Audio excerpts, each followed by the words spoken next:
Hearing to order. Please join me in the Pledge of Allegiance.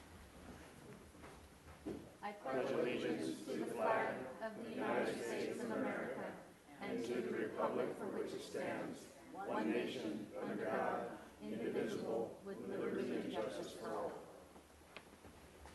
Thank you. Please call the roll. Councilmember Dominguez. Here. Hart. Here. Hotchkiss. Here. Murillo. Here. Rouse. White. Here. Mayor Snyder. Here.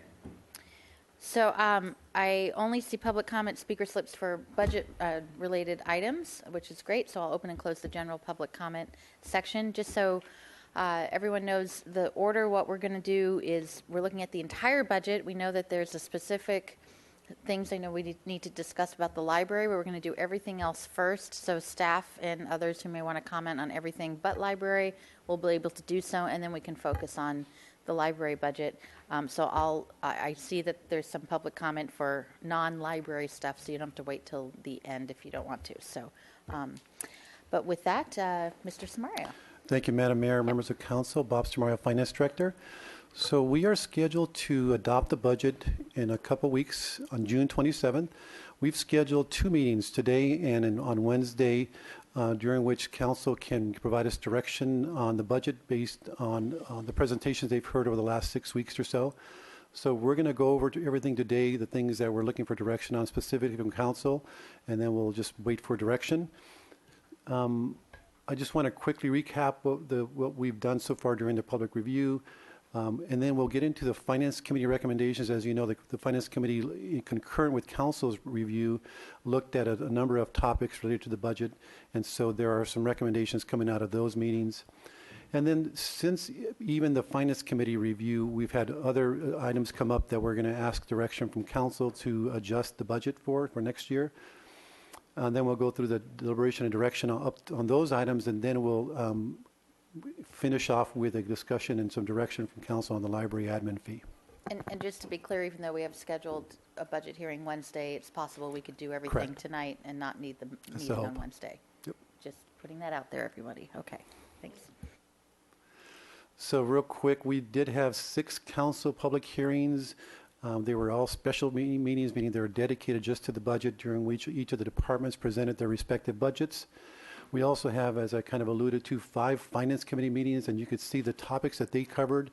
Not all the items were action items.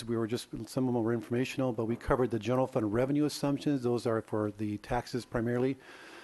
We also looked at the proposed general fund and enterprise fee adjustments that excludes the utility rates.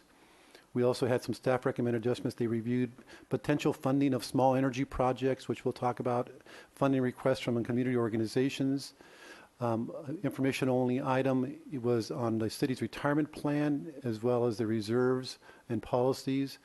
And then lastly, information only was a review of sales tax data by sector.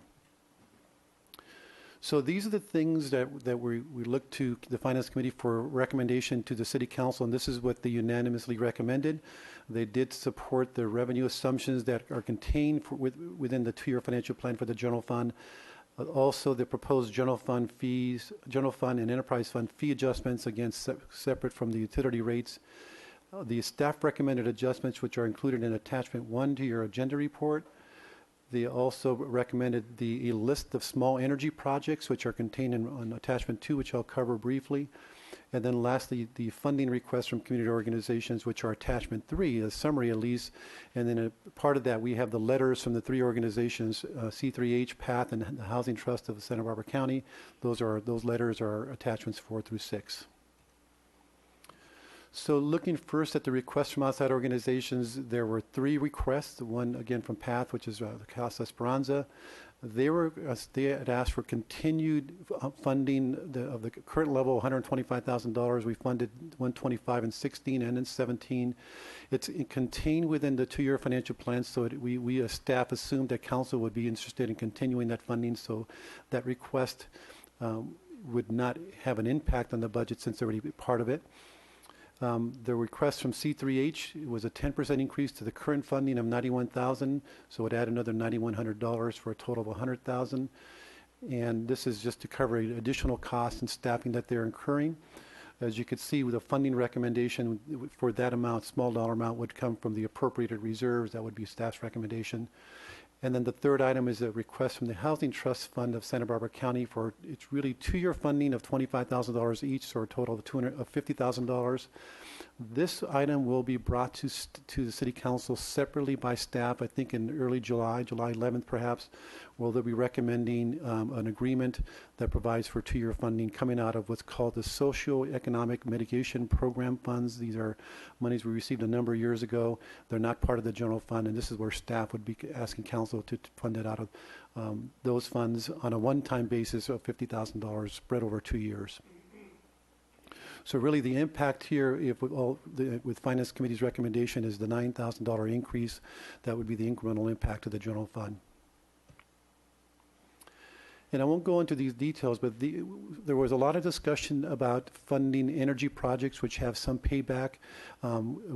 The context initially was if we were to get a 1% sales tax approved, if it was on the ballot and approved, we'd be looking at much bigger projects. But there was an interest in looking at smaller projects and how we might fund those. And we came up with a list of projects totaling $120,000. This is facilities and energy staff. You can see they're very small projects, primarily related to upgrades to the LED lighting, and which have a payback of 6 years or less. What our recommendation would be to take the $120,000 out of our general fund reserves and treat it sort of as a loan, and they would be paid. That loan would be paid back over the 3 to 6 year period from the savings they generate from these projects. And then once the loan is paid back, then they would enjoy those ongoing savings for these projects. But you can see they're very small. Again, LED. There's a couple of projects related to adjusting controls or implementing control systems where for example, lights come on only when there's a person in the room and those kinds of things. And then the staff recommended adjustments, I wasn't going to go into them. They are, again, attachment 1 to the report. We went over them in detail with the Finance Committee, and they did unanimously recommend approval by council. So I'd be happy to answer questions on those if you'd like to at some point. But again, they are part of your agenda report as attachment 1.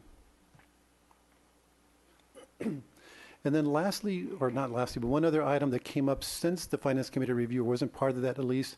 As you know, we received $2.5 million over a couple months ago as a result of the settlement for the oil spill. So that $2.5 million is gross before attorney fees of $600,000. The one restriction that the settlement replaced on those funds was that $1.5 million be used for parks and beaches. So our proposal and recommendation would be that we transfer the $2.5 million to our capital fund and appropriate those monies to 2 projects, $1.5 million to the Cabrillo Pavilion and Bathhouse renovation project. As you know, that project is about $4 million short, so this would shorten or reduce that gap. And then the balance of $1 million would be allocated to the Thousand Steps project. Now, we would have to pay attorney fees out of these monies, so it would reduce those projects by a total of $600,000. $360 the attorney fees would go to the Cabrillo Pavilion project, and $240 would be taken out of the Thousand Steps project. So it's not going to be those full amounts, but it works out to be about $1.1 million to Cabrillo, and about $760,000 to, or $40,000 to the Thousand Steps project. And that will be coming tomorrow to council to appropriate those monies, and so that'll actually be done as part of the fiscal year 17 budget to transfer those. So it won't be reflected in the 2018 budget. It'll just be this year, then carried over to next year. And a couple other items. There was a fee change that came out late in Parks and Recreation for a flexible and fit class. They've seen participation being a little bit low, and so they wanted to make some changes that they expect would result in increased participation. It would eliminate the fees for a 6-week program and instead create a Saturday-only classes with some punch cards. So they have a 12-class punch card of $106 for non-residents and $96 for residents, and then a 6-class punch card of $96 for non-resident and $54 for residents. Again, they believe that these small changes would increase participation. And then, as you know, we had always funded the CSO program out of the general fund. It was sort of one-time money we've carried over for a couple years. And the proposal here was to shift the funding to the downtown parking fund, where we did create a new downtown ambassador program that would no longer include enforcement, but instead focus on observing and reporting and creating a more consistent and visible presence downtown. So this money would be transferred out of the general fund on an ongoing basis. So it would be continued funding, every year funding out of the general fund to the downtown parking fund to fund this program. And then lastly, as you remember, during the year last year, or this past year, there was some shifts in who pays for the MTD shuttle program, the downtown and the waterfront shuttle. We shifted those program costs to the waterfront as well as downtown parking. And when those contracts were finalized, we noted that the waterfront portion, they had underestimated the amount. So this is just really asking for additional appropriation authority next year in their budget to cover that additional cost, and that will come out of the reserves. So that's all the items. So this is really where we're looking for council direction. This is the summation of everything we just talked about.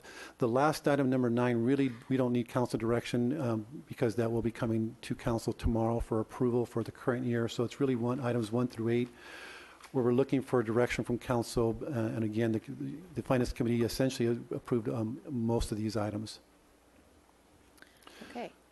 So any questions? And they do have 2 public comment speaker slips on non-library related items that I'll bring up. Ms. Murillo? Thank you, Madam Mayor. So thank you, Mr. Samario. So related to the attorney's fees and the oil spill money, that's not because we lost the lawsuit. Those are the attorney's fees we're paying to outside attorneys that we needed the outside expertise, That's correct? correct. That's Okay. correct. It just sounded the other way, so I wanted to make that Sorry. clear. Thank you. Any other questions on this part? Okay, we can have a couple of minutes here at the podium. We'll have Gerardo Ayala and then Mesa Hickson.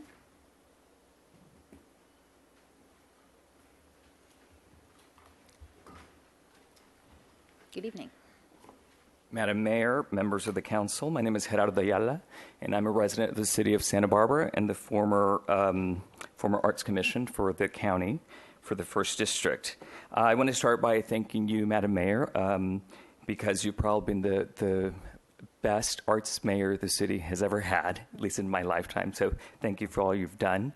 I watched the state of the city again today, and it's remarkable the accomplishments that have happened over the last 8 years while you've been mayor. You've been very visible and great support, so I really want to thank you. Last week, you asked Nina Johnson about a master plan for the city of Santa Barbara. And her response was about something that the Santa Barbara Foundation is doing called the Creative Communities. I don't think that was, that answer did not satisfy me at all.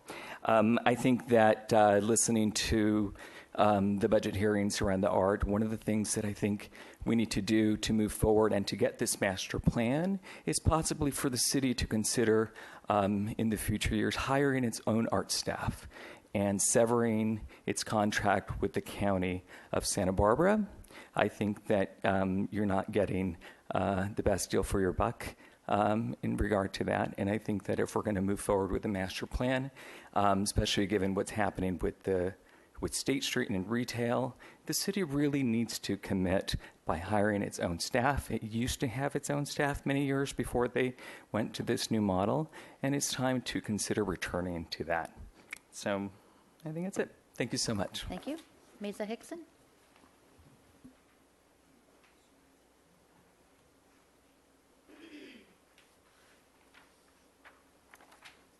Thank you, Madam Mayor and esteemed council members. Last week, the Administrator's Office unveiled its 2018 budget for arts funding, and I believe the city still needs to articulate a more viable financial picture for the future of the arts in a city that prides itself on its aesthetic charm and economic viability. The predominant concern seems to be State Street. The new 101 Underpass Art Project, rolled out by the City Administrator's Office, will use tax dollars to decorate the grim tunnel on Lower State.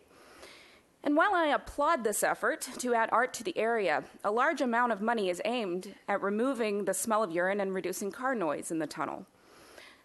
Why not launch a design competition for free and aesthetically pleasing public toilets on State Street, like the retractable ones they have in Amsterdam?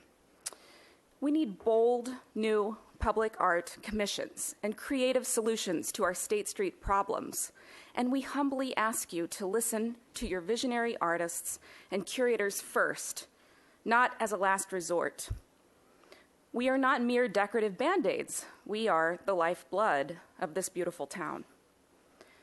And instead of adding police officers and removing State Street benches to prevent homeless from congregating, why not add 25 new live performances and interactive artworks as part of a brand new bench concert series? How about starting an artist in residence program at City Hall, in which artists provide insight into the city's urban design and infrastructure projects from their inception? And rather than contracting 2 county art staff members for the city and county, why not create a dedicated city arts department with its own qualified curatorial staff to initiate interesting public art projects? The local arts community will hold the city accountable to its stated goals of producing exhibitions for State Street, sculpture pads, the airport, and City Hall Gallery. And we all know the only way to ensure this is to put adequate funding toward staffing and actually paying for these key initiatives, specifically for artist time and materials. Thank you. And I commend you, Madam Mayor, for your specific request for a legitimate city arts master plan. Thank you. Thank you. Okay, so that's that component of public comment. Anything on the items in front of us right here from council? We need to give direction, and then we'll move on to the library. Mr. Hart? I'd move the staff recommendation. Moved by Hart, second by Rouse. Any other comments, or Ms. Murillo?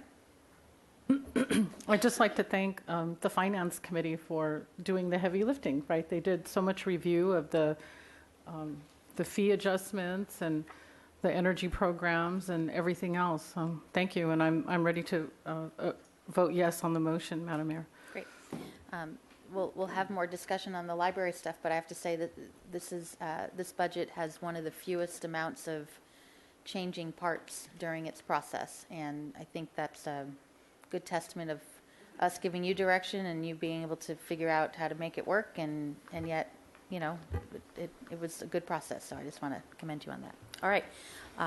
We have a motion and a second. All in favor? Aye. That's unanimous. All right, good.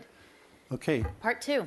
so part 2, library admin fee. As you can see, I have Jessica Caliente, the library director, is here. I'm actually going to start it off. So when the library presented its budget, I think it was May 22nd, we were asked to bring back more information on the library admin fees, more details on how it works, how it's created, but also what the impacts are to the various county branches of this admin fee. The proposal, as you know, in our budget called for the admin fee to go from 9% to 18%. There was some discussion about maybe phasing it in, and we wanted to present to you today what that looks like, different versions of that plan, either all or nothing or some phased-in version. What we wanted to do is give you a little bit of background, however, because I know there's been talk and confusion about what is the admin fee relative to an overhead. So I want to give you a little bit of sort of a primer on overhead and how that relates to what an admin fee is, because they're really different animals, and even though they're related. So first, let's talk about what city overhead is. So as you can see on the left-hand side, our general fund, as you know, is broken up into 12 departments and plus the mayor and council's office. But we could also be organized differently. It's organized between what we could call the central administrative functions like finance, city attorney's office, administrative services, and within that you see programs like payroll, human resources, and the like. And then below that are the operating departments. That's the outward-facing departments and programs like police and fire and parks and recreation and public works. So all of the central administrative functions and departments happen to be housed within the general fund. So the entire finance department, in terms of the administrative portion, is in the general fund. All of the city attorney's office is in the general fund, even though we provide services across the organization. So like the enterprise funds, they will benefit from my time, payroll's time, city attorney's time, even mayor and council's time. So we have to find a way to allocate those costs to the extent that they benefit from those services, and we do that through what's called a cost allocation plan. It's a very extensive document. We do it every year. We update it every 2 years, and it really establishes, and is consistent with federal law, establishes how we are able to allocate the central administrative functions across the organization. When we do so, we recover those costs, therefore, as revenue. We call that overhead revenue. But it's really about allocating costs across the organizations for these central functions based on the benefit they receive. And really, that document, it just establishes how do we allocate those costs. So how does water benefit from payroll services, and how do we allocate those costs and so forth.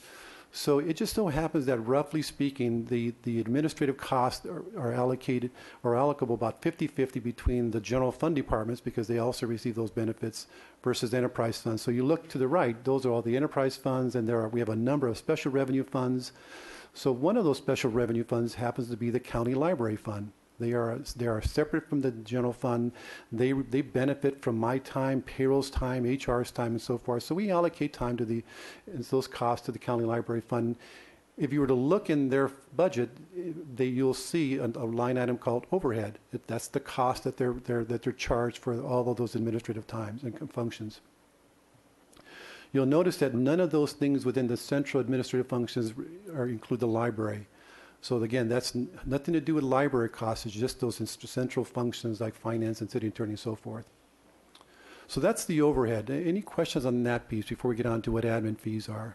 Because this is really integral. Any city will have an overhead function that's based on a cost allocation plan. That make sense? Okay. So let's talk about the admin fees. So now this is the library department. So if you look to the left, within the general fund is the library department, and they happen to be broken up into three major programs: administration, and then there's a central library program that contains three separate activities, if you will. One of those is public services, the other is support services, and then professional staff. So those are kind of the activities or functions within that central library program. And then below that, the East Side Library Program, so three major programs. There are only really two areas that benefit the county libraries. And if you're looking at what costs are allocable to the county library. So there is the admin program that is allocable in its entirety, and some portion of that is allocated to or allocable to the county library fund. And then within the central library program, public services is more outward facing, doesn't benefit the county branches, so we don't allocate any of that, or none of those are allocable, if you will. So the only portions within the central library that are allocable are for support services and professional staff.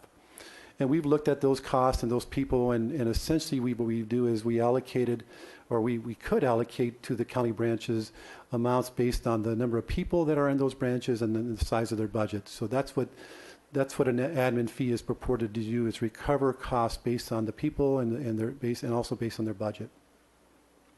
So this is all to explain really how we could allocate administrative costs that are incurred within the general funds library department to the county libraries, but we don't approach it this way. The way that the library has been recovering costs from the county branches is through a 9% admin fee that's applied to their operating budgets. It has it's sort of arbitrary. It's been in place at 9% for many, many years. Not sure how it started, but it's just a historical number. But it's not really reflective of the costs that are incurred by the library department to manage those county branches. So this is kind of looking at, if we were to use this mechanism that's really part of our cost allocation plan to come up with what could that admin fee be. This is what that top section is. Again, we're not actually using this, and this is not what we're allocating, but this is what we could if one wanted to measure what the true cost is. So again, I've identified within the admin cost the three areas: the library admin, which is a program unto itself, and then the central library department support staff and central library professional staff. And I want to just have you go all the way to the right where it says total FY 2017 budget. So that's the total cost if you were to look at the library department's budget for those three areas. $558,000 is the total cost for the library admin program, and then $622 for central library department support, and $656. That's the total if you were to look at that budget. And for 17. To the left of that is the portions that are not allocated. So that's the portion that's retained and covered from the general fund's own revenues. The portion that is allocable, if we wanted to and could, it would be the $557,000. That's the amount that is truly allocable to the county library branches. And then to the left of that is how it would be spread into the individual county branches. And that allocation across those branches is really, again, based on FTEs, the full-time equivalent positions, and their budget, their respective budgets. Down below that, you can see that based on the historical way we've been allocating costs, the amount that we would allocate on a 9% basis, the same status quo approach, would only be $217,000. That's to the right.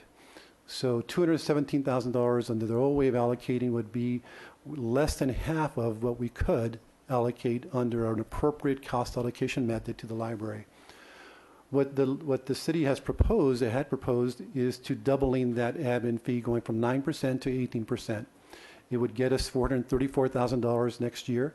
Again, still below the $557,000 that we could allocate here. So it's still short of full cost recovery. And then below that, you can see what the subsidies are at 9% or 18%. That's the portion effectively that the city is having to make up for what we could charge versus what we are charging. So again, this is a representation using a document that we prepare every couple of years, a cost allocation plan, and identifying what the allocable costs could be relative to what we are currently charging. And that's why basically staff said, we are so far below full cost recovery, it made sense to recover at least closer to that than we are, and doubling the admin fee. It sounds dramatic to go from 9 to 18%, but again, it's a percentage that's trying to get it closer to full cost recovery. Any questions on this piece? Yes, so just why did you choose 9% as opposed, or 18% as opposed to the full cost recovery number? Why has this dialogue been around that? Is it just because it was double and that's a lot? Yeah, I think because it seemed like a dramatic number, and so I'm not sure your question was why it was 9%, but it's been 9% historically. No, not that question. The question is why 18 as opposed to what it really looks like is 21%. That's, I think, when you do the math, the full cost recovery. So why did the dialogue fixate on 18 as opposed to 21? Mayor Schneider, Councilmember Hart, originally when looking at the cost recovery, we were striving to be similar to the other county library zones. And as we discussed at the May 22nd council meeting, Lompoc this year is charging closer to 24%. We thought that Santa Maria was charging 18%. I'm not sure at this time what they are charging, but we heard that the other zones were doing 18%, and so we were looking to choose a number that was already out there. But as Finance Director Samario has indicated, the percentage is arbitrary. The full cost recovery is in the allocation plan. Okay. Thank you. Mr. Hotchkiss? So to paraphrase, you thought this was a more digestible figure than full cost recovery? Mayor Schneider, Councilmember Hotchkiss, yes. We determined that the other zones charging a similar amount, it would be easy for us to move to that as well. Got it. Thank you. And are the other zones getting full cost recovery? I mean, meaning is that whatever percentage they're using actual, or are they also subsidizing a portion of those services? Mayor Schneider, both library directors at different periods of time have indicated that there is subsidy occurring in Santa Maria and Lompoc. To what level, I don't know. Okay. Mr. White, did you have something? What is Lompoc's? I'm not familiar with Lompoc's program and what the fees are for, what their subsidies for, et cetera. Can you describe briefly? You might have some familiarity with that. So, Mayor Schneider, Councilmember White, to my understanding, if things haven't changed over the past few years, the formula for the admin fee in Lompoc is an analysis of the hours spent by staff members at the Lompoc Library. So it's actual looking at a time analysis, and then they charge that time out accordingly. So there are not other branches that the Lompoc Library is managing? There's one branch, the Village branch, that is a At county. Vandenberg Village? Yes. Okay. Yes. But I really couldn't speak to what that city is doing for fiscal year 18. I understand, Yeah. but just in concept. Thank you. And then the Santa Maria zone, are there libraries outside the city of Santa Maria that zone is overseeing? Mayor Schneider, the one municipal city is Guadalupe. Okay. That's how it works out. Mr. Rouse? Thank you, Madam Mayor. Ms. Caliente, I'm not really that intimate with how the system works, but there's also the thought about value received. So if, for example, the Central Library Services were just the Central Library Services and these other branch libraries were on their own, what would their ability to function cost as much as they get charged for admin, or would it cost more, or is that something that you would even be able to ascertain? Mayor Schneider, Councilmember Rouse, the best case scenario that I can point to is the City of Goleta in their proposal to take on their city library and the costs that they would have to incur in order to do that. They did do a study in 2014, and it was significantly more than the admin fee to manage the library on their own. Thank you. Okay, those are all our questions. Go ahead, Mr. Dominguez. Mine is more of a process or where are we question than an actual substantive question. So why don't we wait till he finishes his presentation, if it's about the fees? Well, I wanted just to get that kind of grounding so I know what types of questions I should ask. What are the options that council is going to consider at the end of the discussion? Right, at the end of the presentation. So I'd like to know that before we keep moving forward. It's coming. So Next or like at the next. end? Because you said at the end. So if it's Well, at it's the end, I part want to. before public comment, before we comment.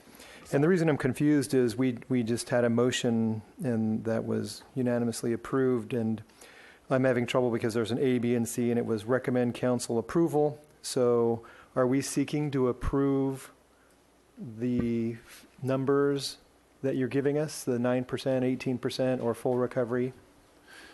Madam Mayor, Councilmember Dominguez, we're looking for direction on that admin fee, whether it's as in the budget at 18% or something different than that. So when you say looking for action, you want us to decide that question Yes. tonight? Yes, and we'll give you Okay. some of the numbers and how various levels look The reason like. I'm asking is it's not in the agenda report, and I wanted to make sure I didn't miss, maybe there was an amendment, or is there a page that was attached that I didn't see? But this was direction we gave at the library budget hearing in May, whatever that day was, 22nd. to come back at this particular meeting to discuss the options and give them direction. And That there's no staff recommendation? I don't think so. Okay, thank you. Okay. Okay, so what we're going to do is we're going to look at the individual branches and indicate what the impact is of going to the various levels of admin fee. One is if there's no change, if we left it at 9% and not raised it, and what would it do to them if we were to raise it to various levels all the way to 18%, which is contained in our recommended budget for 18. And it's really looking in the context of their reserve balances. So, for example, at the end of 17, the column that shows some black portion or shaded portion, the City of Goleta will have an estimated $485,000 in reserves for their portion in the county library fund. So those are their funds that they could use to help address some of the financial challenges are ahead. And I will mention at the outset, since we're talking about reserves, we saw the trend over a number of years ago that the reserves are being used a great deal across all the county library branches in order to keep them balanced. And 3 years ago, there was a direction from the county to develop a 3-year plan for the next 3 years. Let's use those reserves, let's spend them down, and then we'll address sort of the ongoing structural issue moving forward. So 17 essentially is the end of that 3-year period, and where you'll see that in a lot of cases the reserves are down to almost nothing or minimal numbers. So let's start with Goleta. If we were to stick with the 9%, then they would see a $130,000 admin fee. That would be sort of status quo. It would have to come out of the reserves because they're not balanced. That county library program is not balanced. So that would drop their reserves to about $179,000 because they're so far out of balance. Apart from the admin fee, they would need to use $306,000 just to kind of keep whole, and it would have to come from sources from the city itself, ostensibly to keep us balanced. If you move across, if we go all the way to the 18% number, as recommended in the budget, they would have to use $437,000 of reserves to keep balanced, in addition to funding that admin fee of 18%. So they would be left with $48,000 in reserves. So in other words, and I don't know what we're going to do up here, but if we were to go all the way to 18%, the Goleta anyway has enough reserves for next year not to have any changes in services. They could cover That is their correct. entire budget. Right, Okay. The others might not so much. right, Okay. right. Again, and that assumes that it's all paid for from reserves versus contributions from those jurisdictions. Right. Okay. Ms. Murillo? Madam Mayor, in red, the number for 13.5% and 15% is the same. Mr. Samario? Yeah. So ignore the 13.5% option. So 9, 12, 15, 18, that's how you can look at it. Well, some of us might be thinking about the Is it 13.5% option. 13.5 or is it 15? Which is the correct column? Yeah, we can do the calculation. My guess. Yeah, Thank you. Yeah, we'll do the calculation. So then Buellton, you could see this much smaller branch. Their reserves at the end of this year is estimated to be about just under $60,000.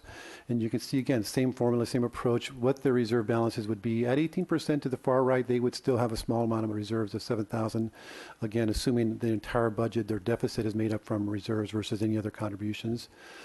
Solvang, you can see is probably in the worst shape, or one of the worst shape, maybe just behind Carpinteria, but you could see they would be in the negative to almost $30,000 at 18%, and somewhere in between that at various levels of admin fee increases. Even at 9%, they would still be, they would have $6,000, be in the negative $6,000 in terms of reserve balances.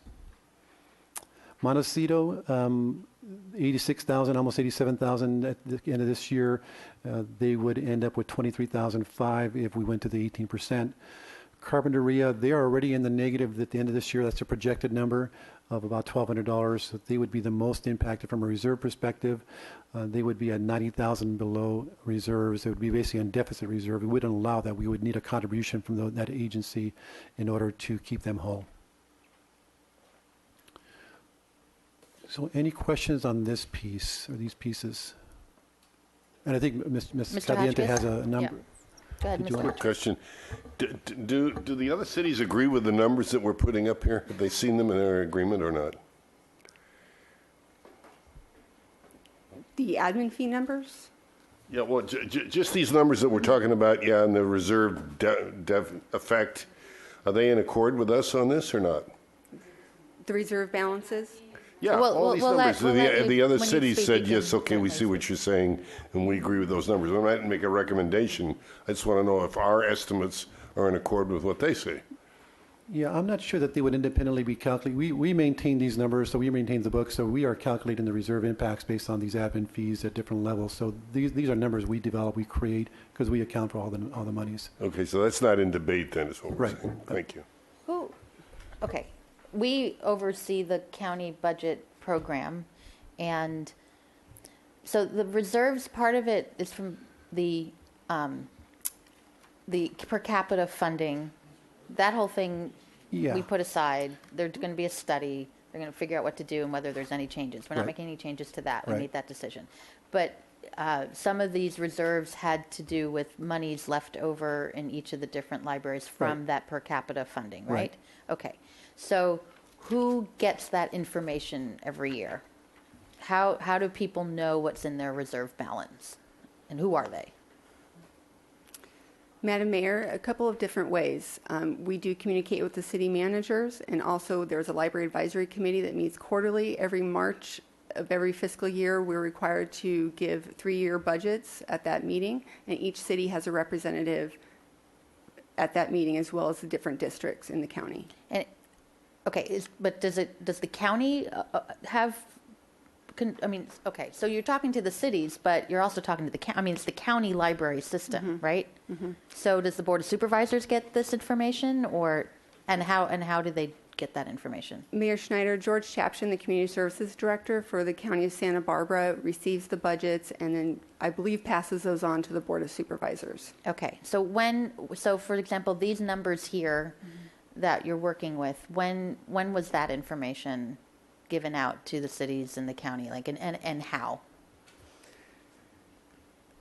Mayor Schneider, the administrative fee we've been discussing, over the course of several years. 18% specifically was discussed, I believe, in October of 2016. The actual draft budgets were given to the city managers in March of this year, early March, and then at the Library Advisory Committee in April, we then presented them to the county. So when you say it was discussed last October, what do you mean? It was like at a meeting and it was presented as how was it discussed? It was discussed previous to that with the City of Goleta, as well as County Community Services Director George Chapshin, and then the Goleta City Council in holding their hearings on deciding if they should form their own municipality, put it in their staff report as that they received direction from the City of Santa Barbara that we were going to 18%. And then at that time, we confirmed that with the other entities Okay, as well. so that's Goleta, but then Buellton, Solvang, Montecito, and Carpinteria. I mean, okay, so they had a similar kind of. They're not looking to leave the system. So Goleta No. had a whole different thing going on at one point. So At the December Library Advisory Committee, or I believe it was actually November, it was an odd month, we did discuss it. I mean, we've been discussing the admin fee at length. Okay. Yeah. And I think I got some emails recently. I'm just trying to remember. I'm just trying to get the chronology of events here because we've gotten a lot of correspondence. Am I understanding correctly that Buellton was not part of our county system until recently? Were they part of Lompoc? And they moved over just recently? Mayor Schneider, that is correct. Okay. I believe June 2015 they became, or July 1, 2015, they became part of the Santa Barbara Zone 1. So 2 years ago? Yes. Not 1 year. Okay. All right. That helps. Just put that in my And head. then, Yeah. if I may, Mayor Schneider, I do want to comment that these slides, I think there's a data entry issue. We did give the draft budgets to the city managers as well as to the council. And so I'd like to answer the question on the admin fee for the Goleta Library. 13.5% is $196,336. Instead of 218, 151? Yes. It's 196? Yes. In order to Can you make- repeat that number Yes. again? 196,336.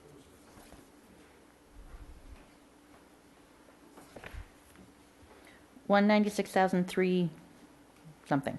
Okay, that's the 13.5. So the 15 number is correct, and the 13.5 needs to be corrected. Okay. Okay. All right, thank you. Ms. Murillo, did you have other questions? Yes, ma'am, and it follows up on these questions. So these slides we're looking at now related to the branches and their reserves, have these slides and these numbers, have they been presented to the branches before today, or were they part of the meetings you've been having? Mayor Schneider, Councilmember Murillo, the proposed budgets showing the full fiscal year 18 proposed budget, having the 18% admin fee, those were shared. And then these budgets at the 9, 12, 13.5, 15, and 18% were not, as we were waiting for direction from our council to send out new budgets. We did this morning send them all to the city managers for Goleta, Solvang, Buellton, and Carpinteria. And we plan to send new budgets again tomorrow if there's a decision here tonight. Okay. And then to go back to the next slide, I caught another discrepancy. I think the Yes. next one there for Montecito, 13.5. So the 15% should be higher, and it's less, unless I'm going blind here. 52,622, Mayor Schneider, 52,501. I apologize. The number for 15% is 36,276. In the red, right? That's what we're talking about. Okay. And then finally, I mean, I don't know about finally, but my next question. So I know you've been talking about raising the administrative fee. That's not the same thing as presenting something written, like a firm proposal. So the firm proposal was in April of 2017, correct? In March of 2017, Oh, we March? communicated with the city managers. Yes. The timeline is that over the fall of 2016, we studied the administrative fee. We refined it. We wanted to make sure that the cost allocation plan only charged as appropriate. And then we held meetings to that with the city managers. Okay, thank you. But they knew the issue was coming because you had those conversations in the fall. So they may not have had the exact number or budget, but they knew the topic, that the topic should not have been new by March, April. It should have already been introduced. Mayor It wasn't Schneider, already that is introduced. correct. Okay. Okay. All right, please continue. So I think, Jessica, you were going to cover this piece, is that correct? Or was I? Mayor Schneider, council members, this slide is one that you saw at our presentation on May 22nd. It represents the general fund revenues for the library department. And the change for tonight is that we removed the administrative fee, the increase from the service charges. So this is a status quo with an admin fee at 9% and also included the general fund 1% subsidy reduction. I wanted to make sure that our council understood that the library has a significant revenue loss in fiscal year 18, including loss of some significant grants as well as the reduction in the county per capita. And so we are looking at a $239,254 in revenue shortfall this year. And so the decision tonight will have an impact to the library.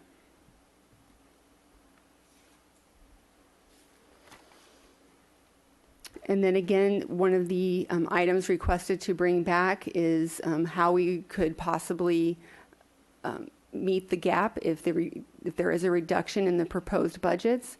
And at a 12% admin fee, we're looking at a $149,579 cut to our budget, which is approximately 2 positions, and then it goes on from there. And as you can see, the library has various vacancies right now, and so we would, our programs are our people, and it would just mean a reduction in the services that we provide to the city of Santa Barbara, whatever cuts we make. And then lastly, I just wanted to remind everyone of the revenue sources for all of our branches. And paying most importantly paying attention to the city contribution. We're only looking for everyone to pay their fair share and to support the library system. We're dedicated to having innovative programming throughout the county library system.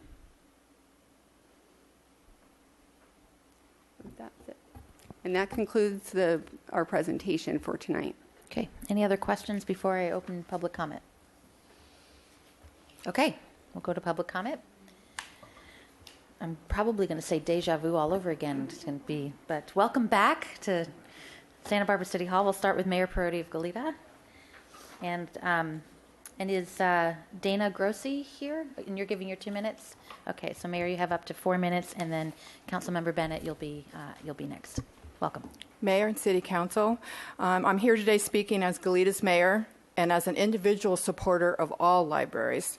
I'm not going to repeat everything I said at your last library budget hearing, but I am again respectfully urging you to either keep the 9% administration fee unchanged for 2017-2018, but if you conclude that raising the fee is absolutely necessary, please raise it only a small amount. This would allow time for the library consultant study to provide everyone a better understanding for the following year and future years. Also, I believe that the county's library consultant will be studying the administration fee, most likely concluding well before our respective 2018-2019 budget processes. The study conclusions would give you the best and most current information on costs and how much you would need to raise your fee the following years, if at all. In the same way, Goleta, as well as all branch libraries, will be better able to anticipate possible fee increases and have time to secure more funding. We've always paid what we were asked, and we will continue to provide our fair share. I want to also mention that there is some different information about when increasing the administration fee was raised and by how much. Our city heard about the actual proposed increase of our fees only recently. I believe that was in April. At our last library budget meeting, many members of the Library Advisory Committee spoke about not hearing specifics about this until April, including your Library Advisory Committee representative, Pat Saley. The City of Santa Barbara's decision today on how much to raise the fee is happening only weeks before the beginning of everyone's 2017-28 budget. In addition, what the fee is based on is still not clear, and I just received these numbers not too long ago. But when I look at today's new information, all of Goleta's funding is not reflected.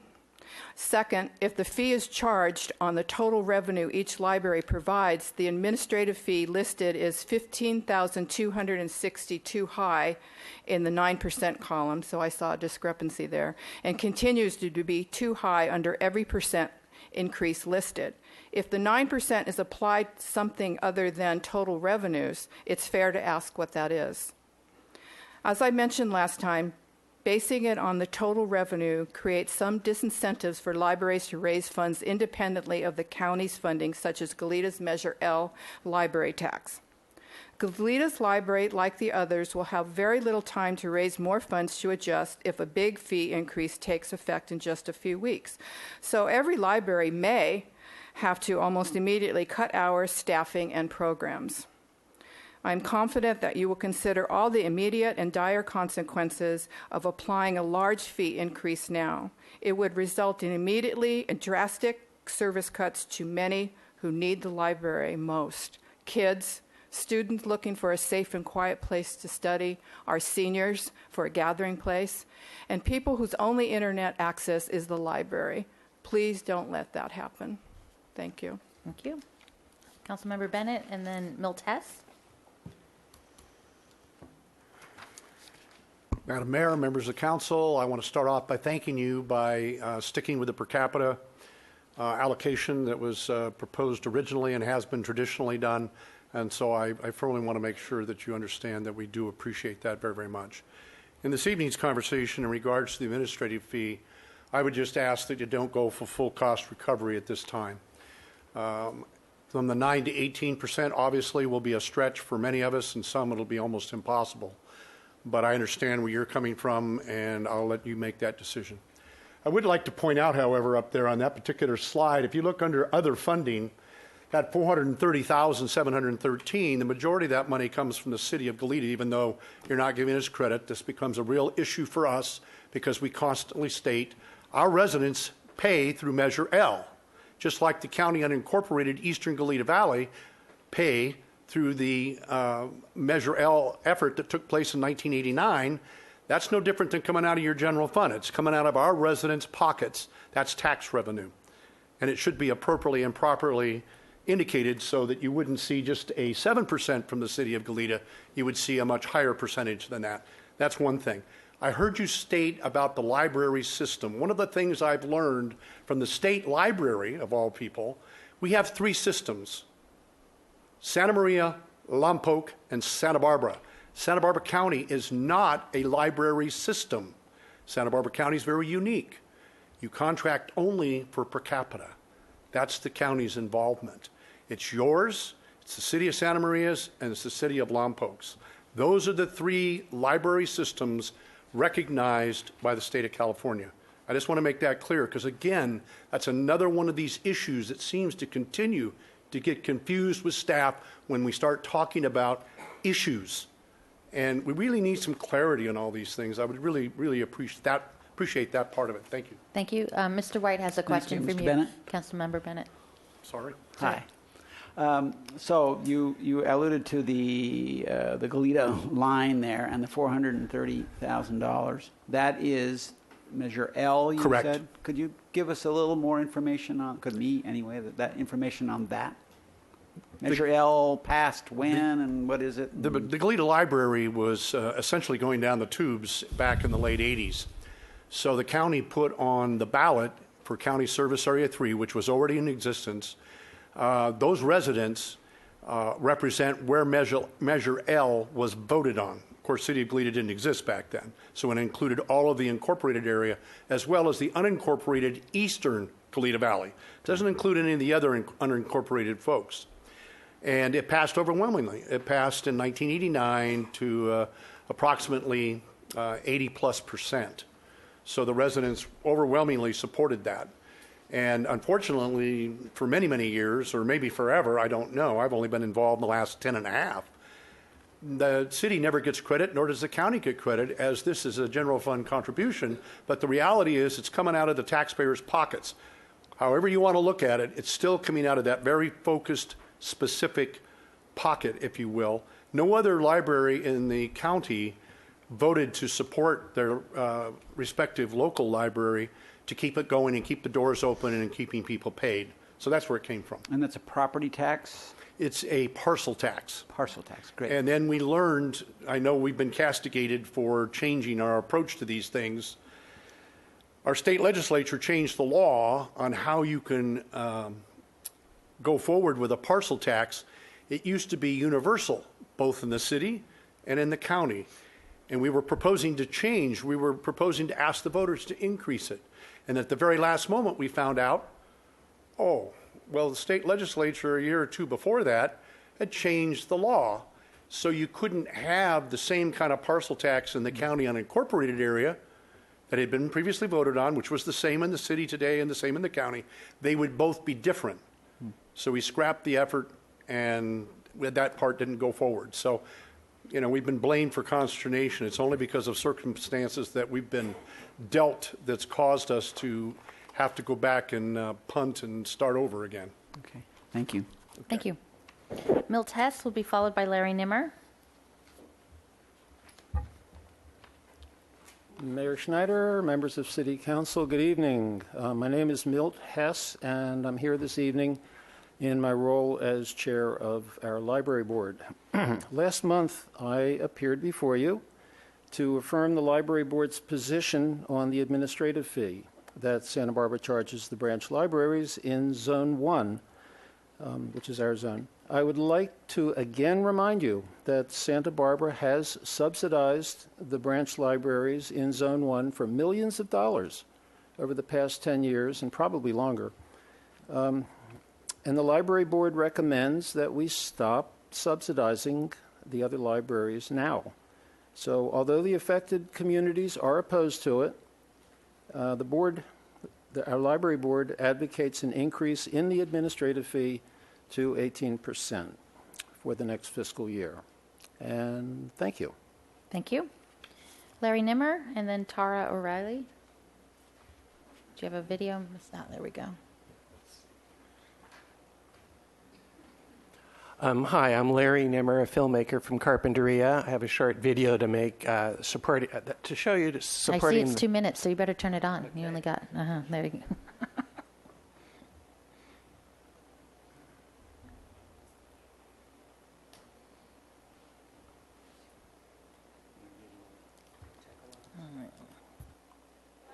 I love the library. Summer reading is super fun. For all 5 of my kids, it gets them excited to read. This is a great program encouraging kids to read. They get rewards.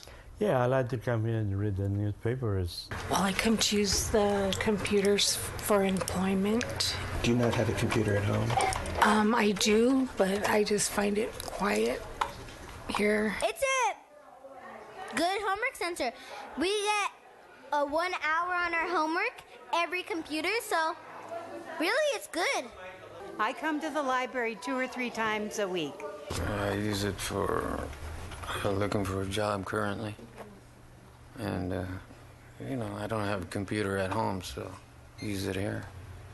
The library here is absolutely essential to our life in Carpinteria. And if we didn't have the library, where would kids do their homework? It would just be chaos. Growing up as a young gay man in Carpinteria was a really difficult thing to do, as it is for lots of young gay people, particularly if your father's the mayor. My mother chose to go to the library up the street and read everything that was available on the subject. And I would like to thank the Carpinteria Library for being accepted into my own family.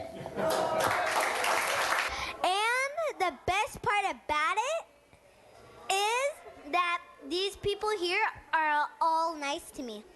The Literacy Volunteer Program is a wonderful part of our library, especially for the Hispanic-speaking community. I like to do homework right here at the Carpinteria Library. I'm Janelle from the Carpinteria Library. See you next time. Bye. I love the library. Gives you a little feel for the Carpinteria Thank you. Library. Thank you. Tara O'Reilly. And then is Sherry Mendenhall here? Yeah, okay. And now, is it Calhoun Overman? Did you want to speak or not speak? Because you have two slips here. I'm ceding my time. I know you are. So do we want to give... Okay, so you got up to 6 minutes. Okay. Go right ahead. Great. I can slow And down then a little bit. Darcel Elliott will be after you. All right. Thank you. My name is Tara O'Reilly. I was Carpinteria branch supervisor for 21 years. I retired in March of this year. Santa Barbara Public Library Administration's budget that I saw on the city's webpage shows increases of 45% projected expenditures for the Carpinteria branch for fiscal year 2018. There was very few numbers on that. Maybe some of you have seen it. The new draft that just came out, that just became available today, is $100,000 off from the one that's on your website. So it makes it pretty hard to kind of figure out where the money is going and how the numbers were arrived upon. So I'm skipping some of the comments that I had prepared because the numbers don't make sense from when I put them together this morning yesterday, based on other data that was on your website. My experience as branch supervisor during the last year and a half has shown that the Santa Barbara Public Library Director is neither able nor interested in fulfilling the role of providing services and leadership to the branches. Evidence include the following. The manager position that oversees the branches has remained vacant since October 2015. Although less managerial support is provided, the cost of these management services to the branches has climbed and continues to climb. We're restricted from adding high-quality donated materials such as books and DVDs to our own shelves. Meanwhile, proposed expenditures for such materials was tripled in one budget that was shared. Carpinteria Friends of the Library raised thousands of dollars to purchase much-needed computers for public use, but so many obstacles were erected that still, more than 8 months later, only a quarter of the funds have been expended. The library director insisted on controlling all purchases, thereby creating bottlenecks of efficiency. Another blow to our services was the sudden elimination last week of the long-established Carpinteria Library Homework Center program, some of which you saw in the video just there, and its staff. That position was funded through the end of the fiscal year. Summer reading program is our busiest time of year. Our local youth need this academically stimulating program. The Homework Center partners with United Way's Fun in the Sun, the Boys and Girls Club, and other groups during the crucial summer months to ensure that at-risk youth do not backslide. Without the Homework Center staff, this collaboration will vanish. That same week, 5 longtime Santa Barbara Central Library staff were terminated, even though the director bemoans being short-staffed. At the same time, new, higher-paid positions are being created. And there's more. The library director has people believing that people are spreading lies and that the library administration, about the library administration, and that people are uninformed. Yet she refuses to meet with those who ask tough questions. As she said to me about the Friends of the Library groups, I don't like talking to them. They are mean. Why would I want to spend my time with them? We are a heavily used branch in the center of town, and we're alarmed by the threats of library closure.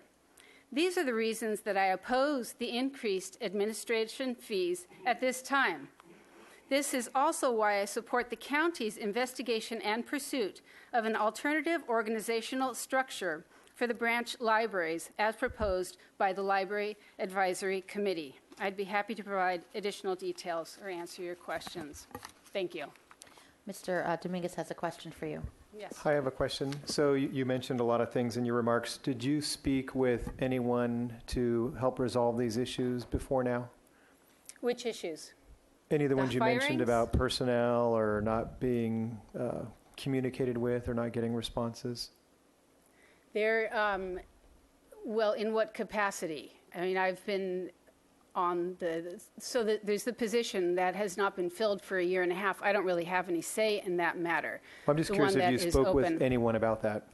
Yes, I have spoken with. Who did you speak with? Well, I've spoken with other library staff. I mean, I don't really have a direct line to the city of Santa Barbara.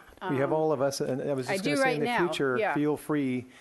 To me, it's just a concern that things are brought up in the midst of a budget negotiation that really aren't budget things. They're certainly important. I appreciate that. Hold on, yeah, let me finish. Sorry. And I'd love to fix these problems because they sound serious. Mm-hmm. But, the library director's boss is here. He's the city manager. You can always talk to him. You can talk to any of us. So I would just recommend that in the future, earlier rather than later. I believe communication and conversations are great very early on, and so we can get a lot accomplished. So that's just what I wanted to ask. Thank you very much. Okay. Fine. Thank you. Thank you. Thank you. Darcel Elliott, if you'd like to speak, you can figure out.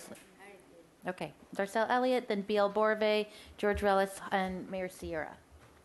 Hi, I'm And then Darcel Connie. Elliott, speaking on behalf of First District County Supervisor Doss Williams. Doss couldn't be here with you this evening because he's at the Carpinteria City Council asking them for more library funding. Doss is also pushing for an increase of an additional increase of $200,000 through the county budget process we're currently going through. So hopefully you'll be happy to know you're not the only ones that he's asking for more from. And I just want to reiterate his request, well, really his plea to you for the last few months. I know he's talked to most of you directly, asking to phase in the administrative fee. Our personal request is to 12%, but really anything lower than the 18% would be helpful. Our libraries are going through a time of transition. As you saw on the slides that your staff presented to you, we're spending down our reserves and need to find a new sustainable way to fund and administer our libraries. And the county is going through a study right now to determine what the best path forward is, and Doss is ready to spearhead any changes that need to be made, and he wants to work together as a team with everyone in the region that invests in our libraries. And of course, the city of Santa Barbara is our largest investor in the libraries, so we want to be a partner with you and move forward together and figure out the best path forward. So anything that you can do to alleviate some of the burden on our libraries for this coming year as we're going through that transition would be really appreciated. Thank you so much, and I really want to thank your staff, especially Jessica, for all the work that they've done with us over the last, it feels like a year, but I guess it's only been 8 months. So thank you. You're welcome. Actually, Ms. Elliott, and I know you're new to the county, but you've done a lot of work on researching the libraries. Is this unusual for cities to have oversight over the libraries? I'm comparing to other counties in California, correct? Yes, my understanding is it's the only one in the So state. as part of the study, the county is looking into what if the county actually took over the process? Yes, Is that part of yeah. the study as well? Yeah, I should have brought the RFP of what we're asking the consultant for. It's a laundry list of things, but one of them is looking at the administration structure for our county-wide system. Okay. If, looking at other options. And do you know the timing of when? I know the RFP is just being put together now, right? So, yes. So the hope is by budget time next year or later than that? What's the I think definitely by budget time next year. I think our goal is to have, I don't want to say an exact timeline because I'm not totally certain on that, but I know that we're prepared to have it ready for the next coming budget year. Okay, that helps. Yeah. Great, thank you. And Mr. Hart has a question. Yeah, just to put a real fine point on this, because this is really the issue, is the timing of this information. I'm scared that we're going to have exactly the same problem with that study, and that it's going to come in April-ish, and people are going to say that's way too late. So is there, maybe you can't answer this right now, but maybe there's a way to find out when this is really going to be done, because it's absolutely critical. Everyone in this room is pointing toward that information as being the soft landing to this conversation. And if that is going to create the same dynamic that we're in right now, it's not going to solve the problem. It's not going to help the conversation. It's going to make it just as bad next year as it is now. So I think we need, before our decision, some kind of real clarity on that date. Yeah, I can go make a phone call right now. Thank you. Right, thank you. Any other questions for me? No. Okay, thank you. Okay, B.L. Boerve. Mayor Schneider, council members, thank you for your time this evening. I want to support the comments of those who have already spoken or will still speak, requesting that you do not impose a significant fee increase on the county branch libraries just for the coming year. I realize that there is this question about the RFP and what it's really going to cover when it comes to the contract and the timing, and I appreciate Councilmember Dominguez saying if we can just have conversations in advance of crisis moments or critical moments, that will make a lot of things go a lot better, and I certainly hope that that will be the case with the RFP, and I have confidence that Darcel will come back and say yes. I live in Goleta, but I know from attending the most recent LA Library Advisory Committee meeting that the impacts, according to all the representatives there, would be dramatic and drastic on every library. And tonight I just want to raise quickly a couple of points, especially for those of us who are not city officials. We're just seeing these charts and these numbers now. And I have to say, I'm concerned and disappointed that we're seeing them only today with no time to seriously review any of the numbers or understand them. Things may be absolutely accurate, or there may be something missing, as Councilmember Bennett indicated, or otherwise questionable. And my second concern is that I'm still not clear on the determination of the administrative fee. There are numbers to be sure, but with insufficient explanation. Assuming for the moment that the fee is imposed on the total revenues, an assumption that I don't necessarily agree with, I'm confused by the numbers. As Mayor Perotti asked, for example, where does the $130,000 administrative fee at 9% come from? When the calculation on total revenues yields an amount that's $15,000 less than that, and that appears to be the case on every column of every percent for every city and branch library. The charts don't shed sufficient light on the question of how the administrative fee was determined to be that number, nor does it appear to give the accurate figures for what it does provide. I know this is a challenging issue for all of you, for the county, and for all the libraries affected, and I would urge you to minimize the harsh impacts for the coming year and give the county consultant in every branch library time and opportunity to address all the library issues in the most appropriate ways, and ultimately that will benefit everyone. Thank you very much. Thank you. Mr. Ellis?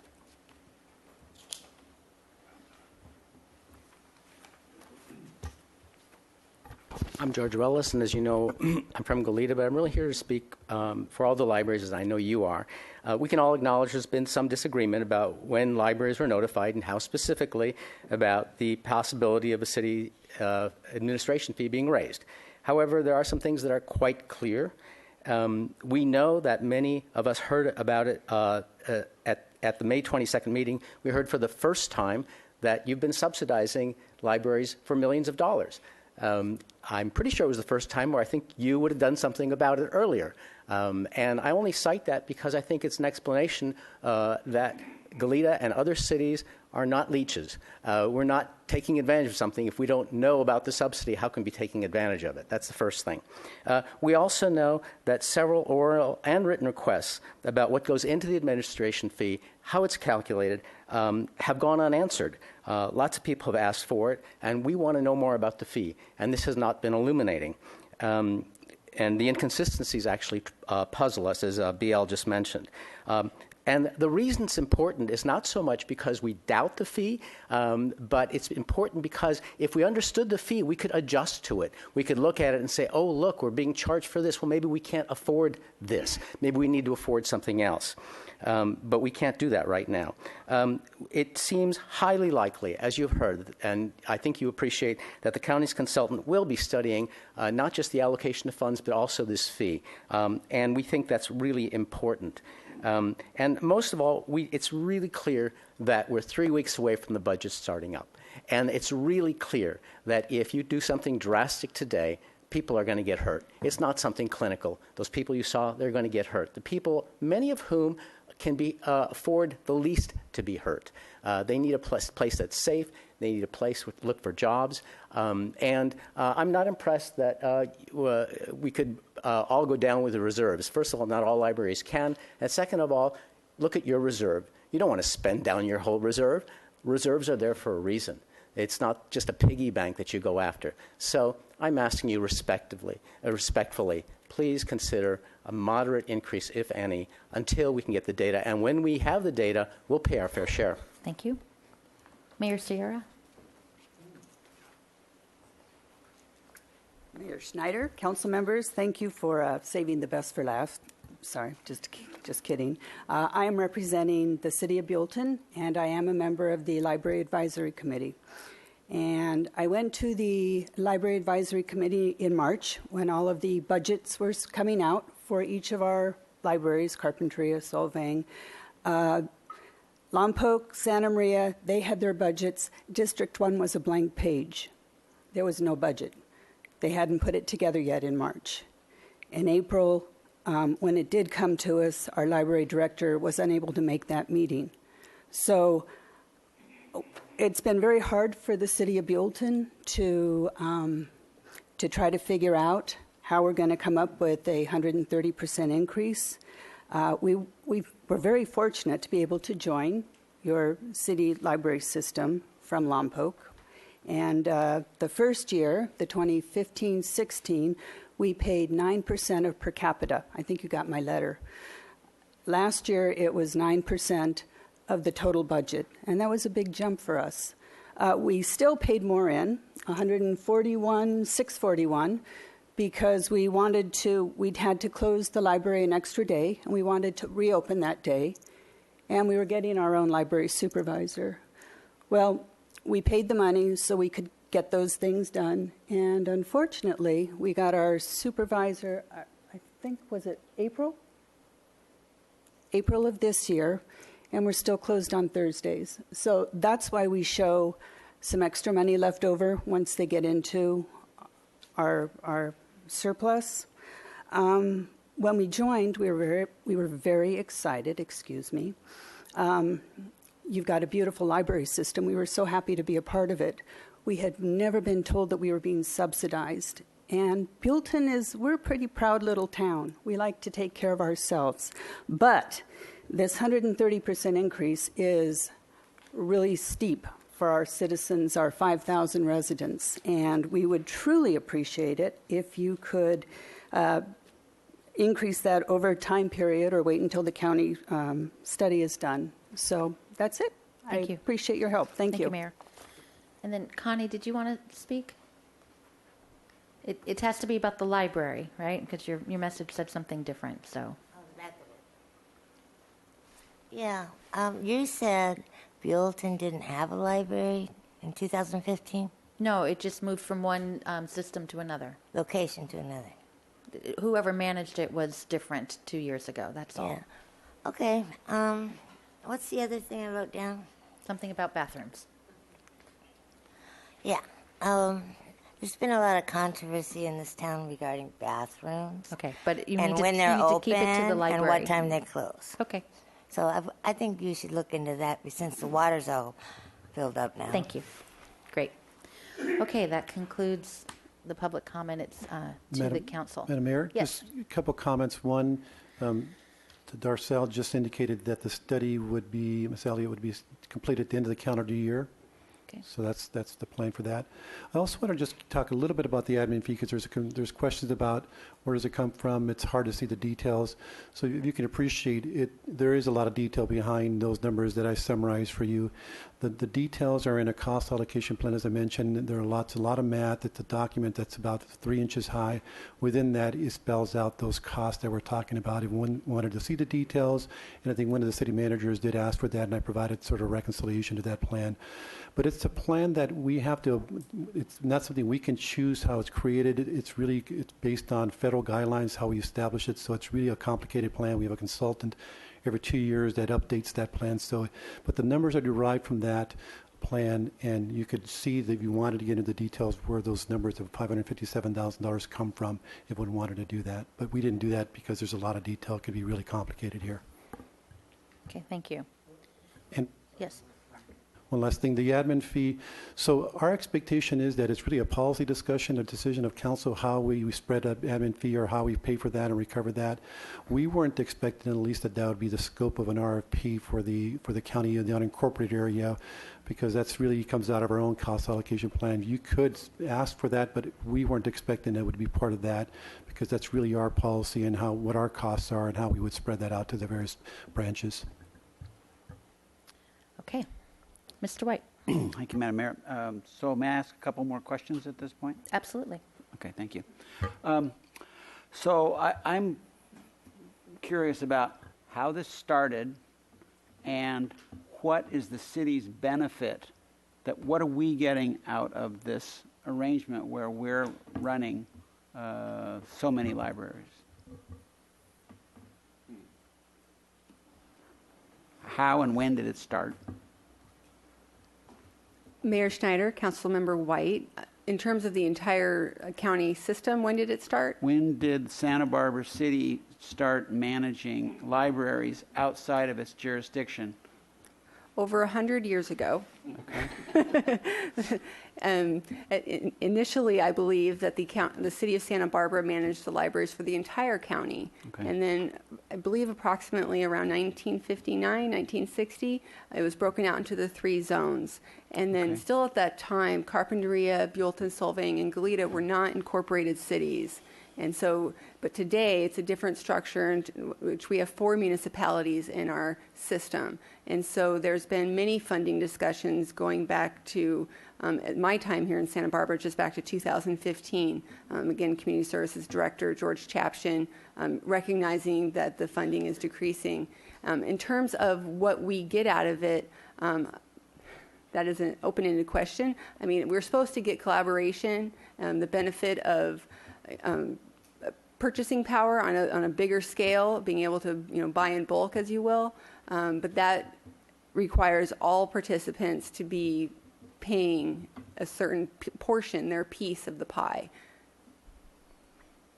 So bulk purchasing and sort of the power of being a bigger entity would be the conceptual benefit that we receive. Correct. It's similar to how we're a part of the Black Gold Library system. If you share resources, share knowledge, share materials, hopefully it's to the benefit for the end user.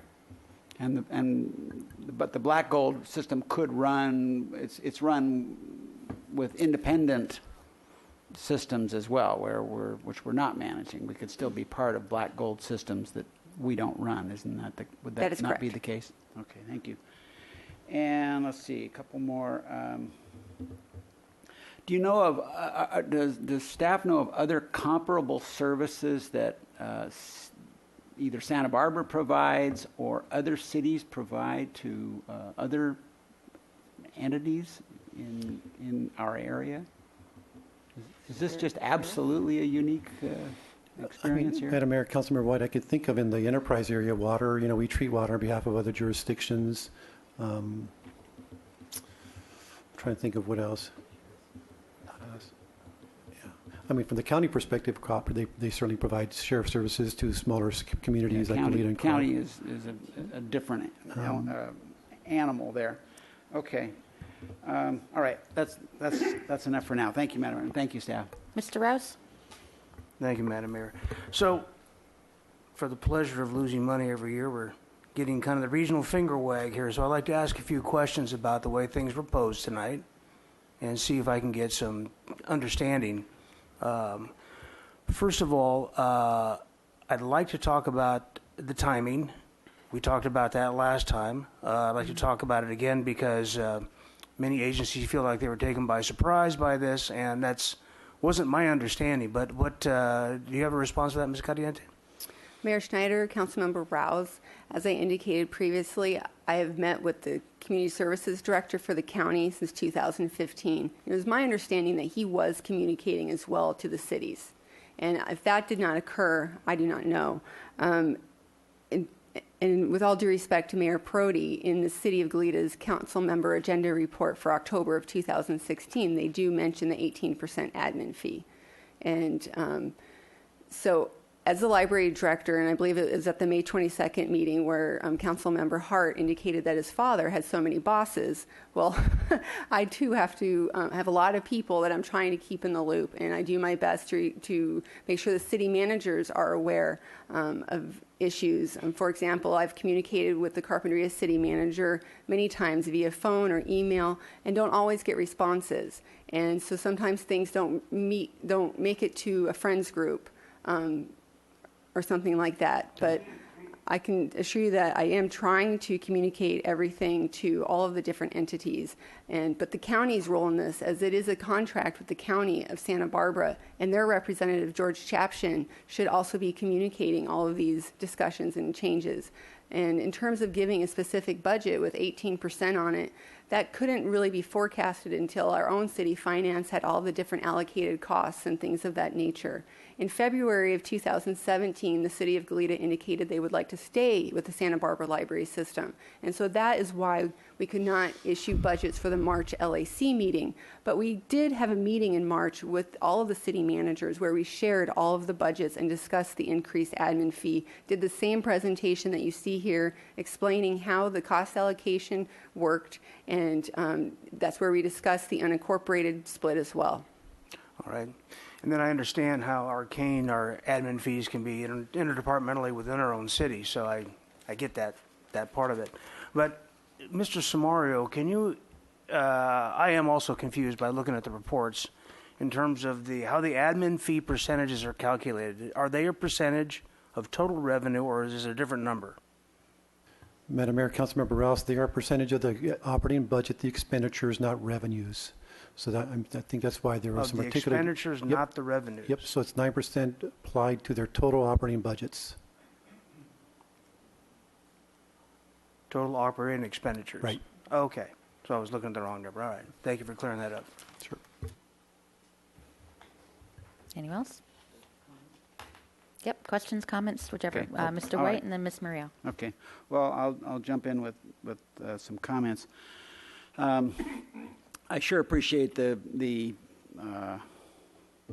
trauma as all of our budgets are tightening all over the place, where it's just the fat went away. I mean, really, after the crash, we've all been kind of struggling to balance budgets. And this piece here, I can share that we struggled the last few years with trying to get a handle on the golf course. It's just one of those pieces which is just was losing money, and how do we handle it? And it was very difficult. And this one is kind of like that, and it's unique. And then, of course, the golf course is also less unique, but at least it's an outlier of some kind. So I don't understand why we're continuing to do this. So that's my gut feeling is that as a city, I'm just wondering why we're doing this as a whole. I'm thinking we might be better off as a city to be running our two libraries and being part of some kind of other organization, whether it's a county organization that's doing its distribution of the per capitas or whatever. So that's in structure. I can sure appreciate other jurisdictions going, well, you're accounting, you're paying your lawyers to, out of our pockets and this kind of stuff. Well, and you don't have control over it. And I totally get, we all get that. You want to be able to have a handle on the people that are charging you. So that is a fundamental piece of what I'm coming to this meeting with, is to say I question whether the city of Santa Barbara should be doing this over the long term. I need to be convinced that this is a good idea. So as we go forward, just over the years, and I'm not talking about doing bang coming down with something serious today, but in concept is. My gut feeling is we can do better, and so I'd like us to be focusing on this issue such that we're going, is this a good thing, or should we be going a different direction? I'm imagining the county study is going to provide us some information in that area.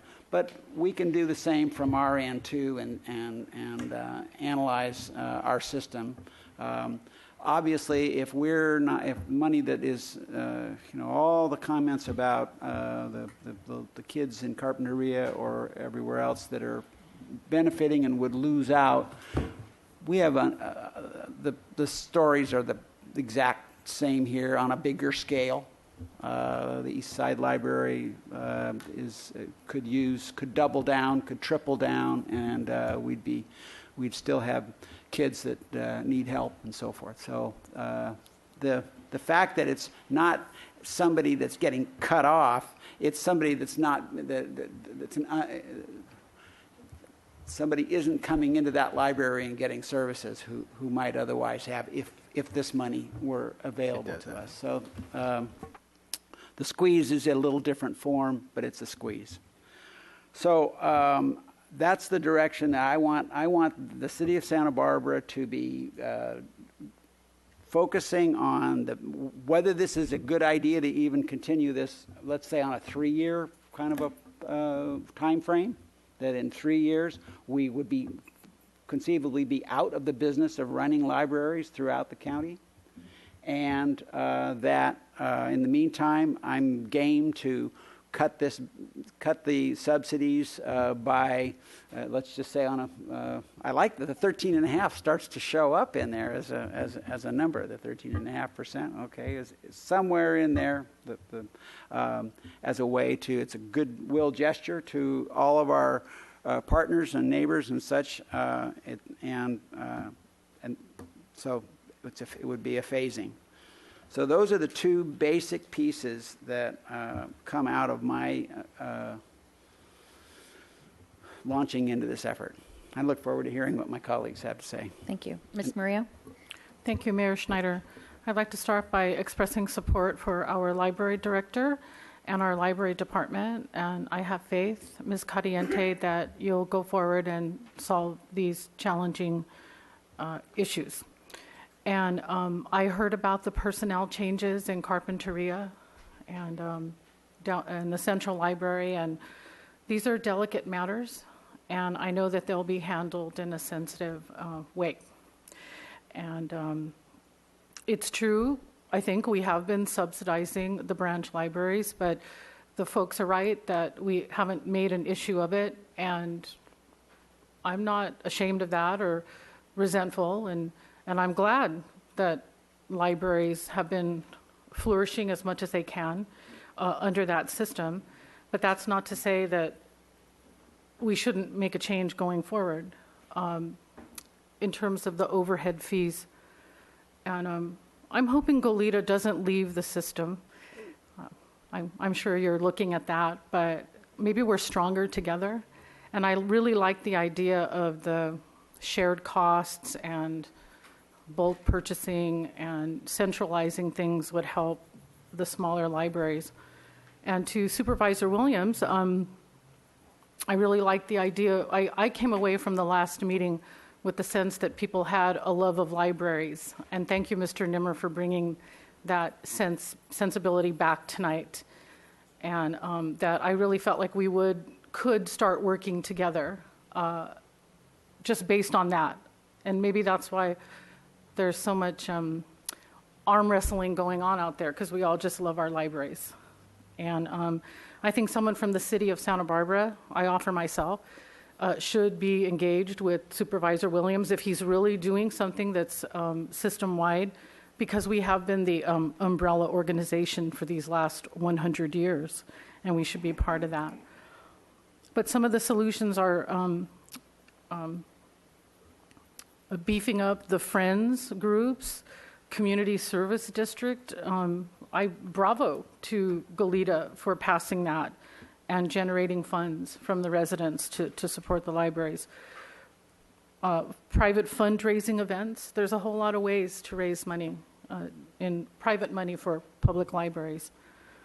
So, and then the consultant report, I think, would show whether the county should take it over or where the individual libraries can do their own whatever it is, right? The task or the service, maybe you can provide it for yourself. And so we are in an era of change.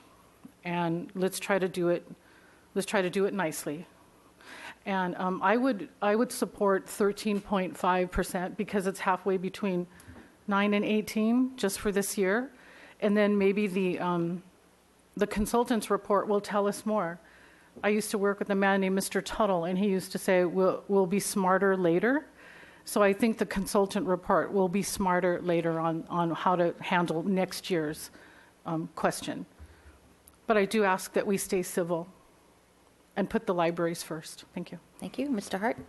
Yeah, I want to start there too, because I think I don't support the idea that the city unilaterally withdraw from the regional library system. I think that would be throwing the baby out with the bathwater. But I do think we have a lot of work to do to get back to a collaborative place, and that's the potential of this system, is the collaboration. And something's not working as well as it should, as evidenced by the differences of opinion about timing and numbers. There is clearly a transparency problem, whether I'm not going to ascribe responsibility for that, but we all collectively need to work harder. And I'm concerned that we just don't have the kind of factual understanding and shared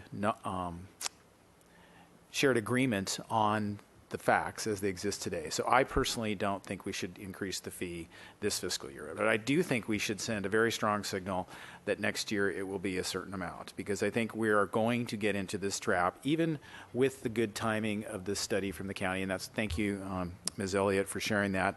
Having that done at the end of the calendar year will set it up for the right timing for next year. But I don't think it is a panacea. It is not going to be able to unpack the complexity of the overhead fee as Mr. Smario described. That is just the reality of an incredibly expensive, large organization.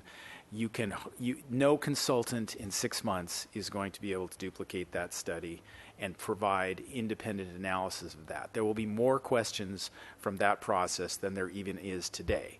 So I don't want people to think that somebody coming into our system and saying, let's look under the hood of the city of Santa Barbara and how they administer costs, is going to be able to come to a conclusion which everyone around here will go, oh, of course, that's the answer. There will continue to be a disagreement about those facts.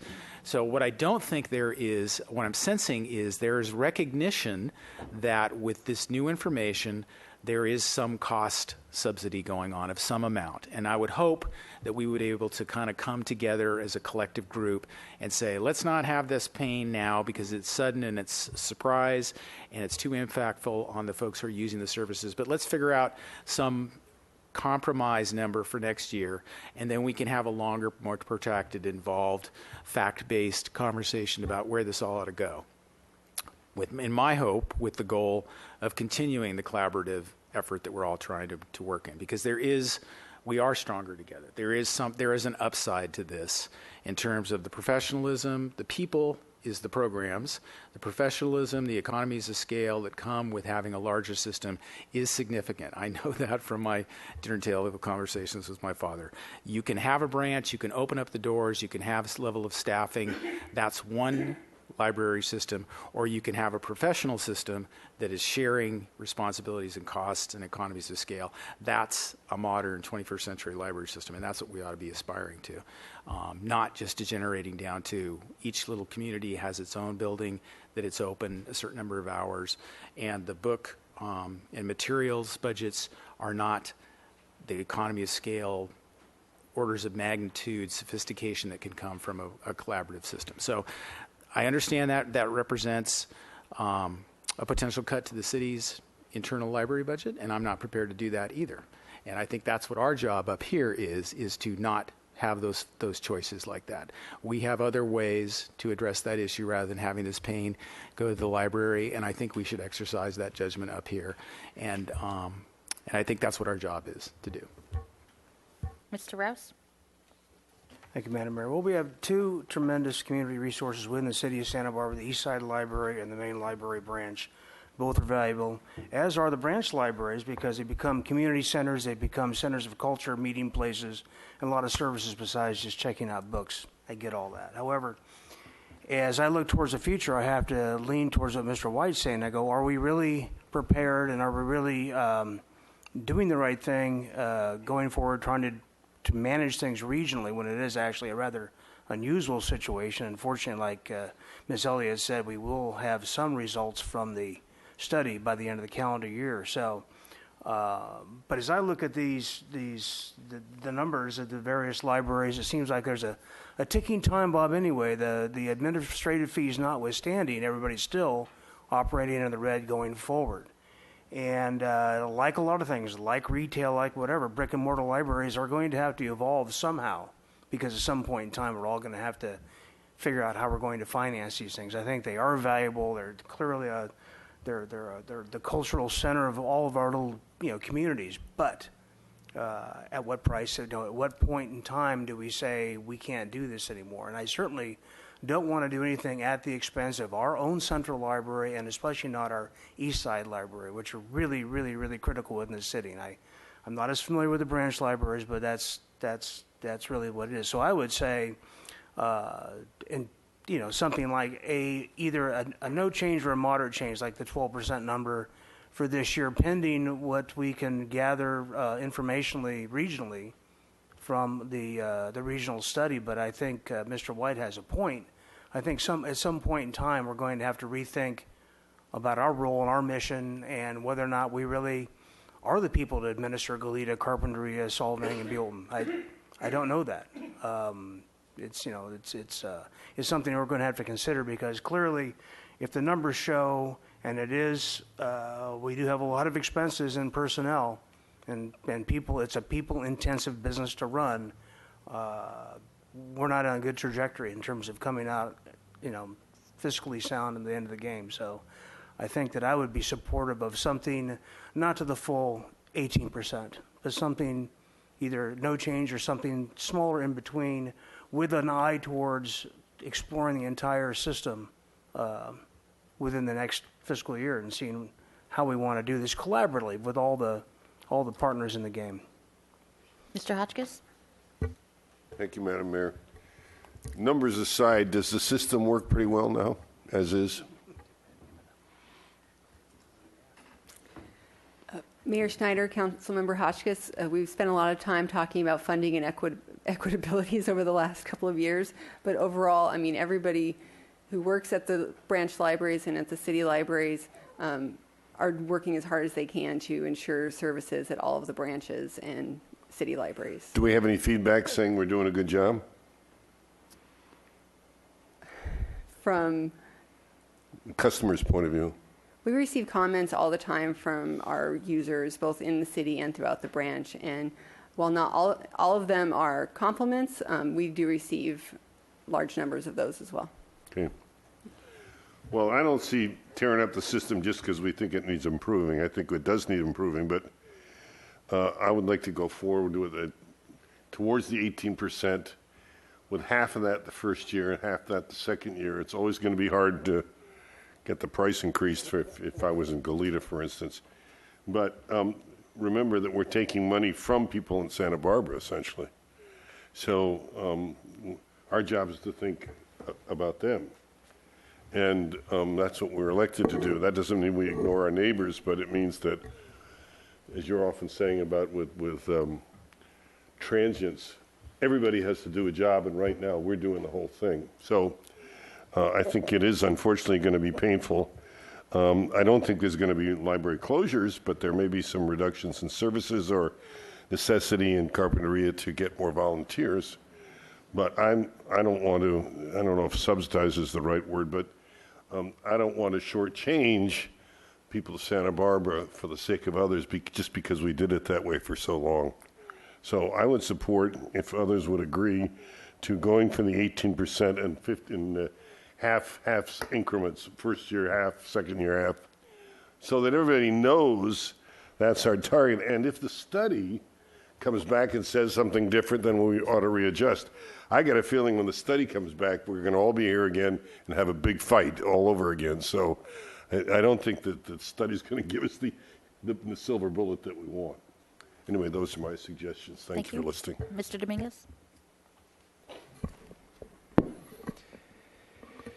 So I think the big lesson learned is we need to cooperate and communicate more regionally on issues like this. I'm impressed by the passion and the perseverance of our neighbors showing up. I'm impressed by the Goleta and Buellton and Carp electeds with my communications with them. I may have some technical or legal issues about dates and stuff, but I think the fact that you're here really speaks a lot. There's a fairness issue that you've spoken to that elevates above some of the technical arguments. Things about notice, which you didn't necessarily make, but I learned about this issue in December, so I'm pretty sure a lot of people knew about this last year. So we've seen notice kind of used as a last resort argument in a lot of contexts in the last year, whether it's bike master plans or individual projects. And I'm often skeptical of that. I think in this case, there was plenty of notice. So to me, it's not a notice issue. It's just more of an action. What could have been done once the notice was made or once we started the discussion? I think the city we could have been more proactive in, hey, we're letting you know, but we're willing to work with you, and here's some ideas, and we could have really been constructive. I want to applaud the supervisor, Doss Williams, who approached me at the very beginning of the year and said, hey, this is going to be a problem. So he was aware of it, and his staff was working on this diligently since then. So there's a potential area to do more regional cooperation by maybe using the supervisors as a nexus in some of these situations. Mr. Samario, I think he is available for anyone who does have questions about some of the numbers. I think the first step, of course, is to draw the lines and figure out philosophically and policy-wise where we want to go. Then we can dig into the numbers. So, but I want to, maybe you can comment on that if you feel it's appropriate, about being available for people who have questions about it. And let's see, I think I had one more note here.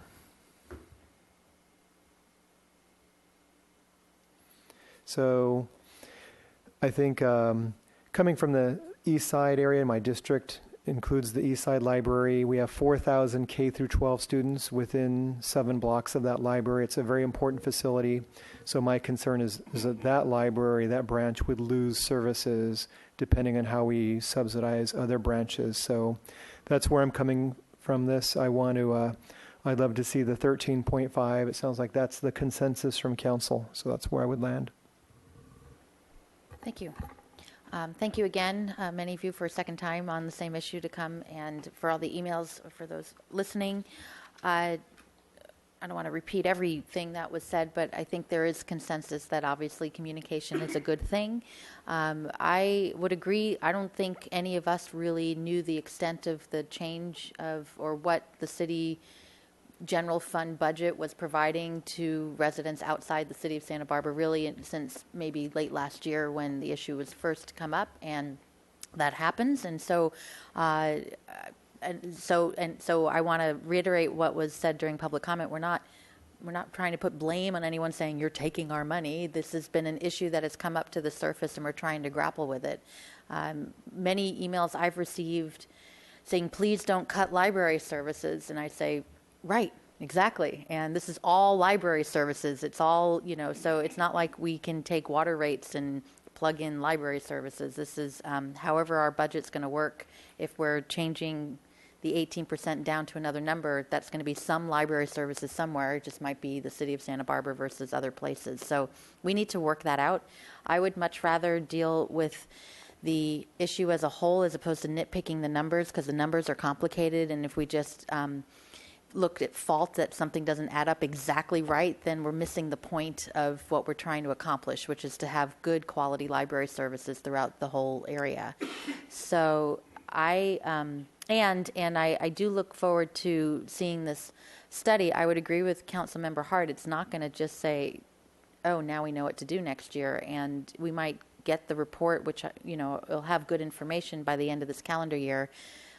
But I don't think all the questions will be answered in time for budgets this time next year. So this is an ongoing conversation of what we want to do.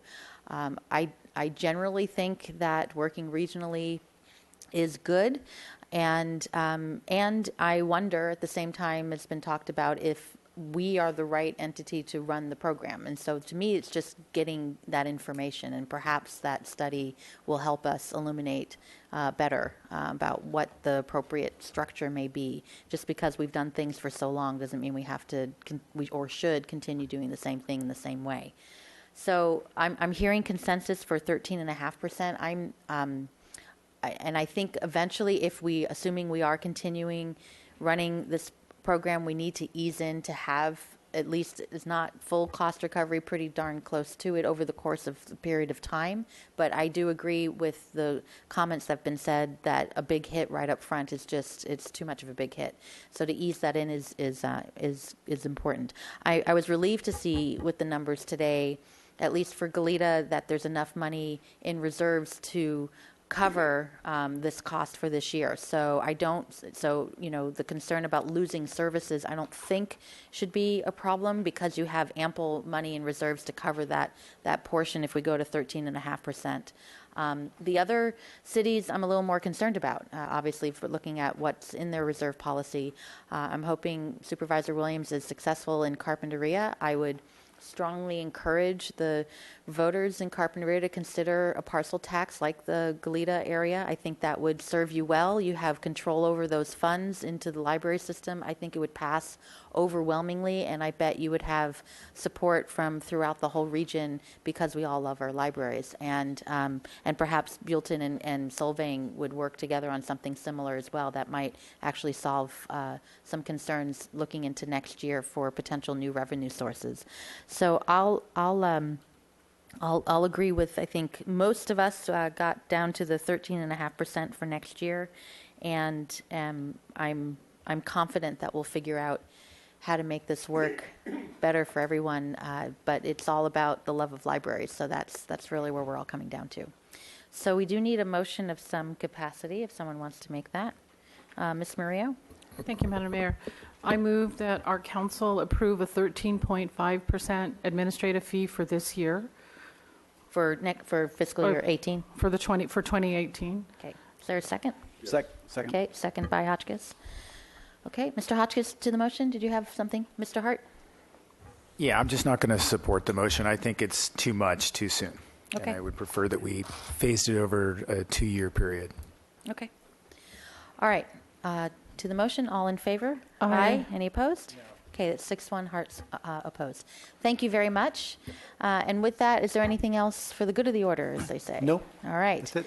So we do not Other than have tomorrow, a budget Prop 218 hearing. We'll have a 218 hearing tomorrow, but we do not have a budget hearing Wednesday. We are going to cancel that meeting on Wednesday.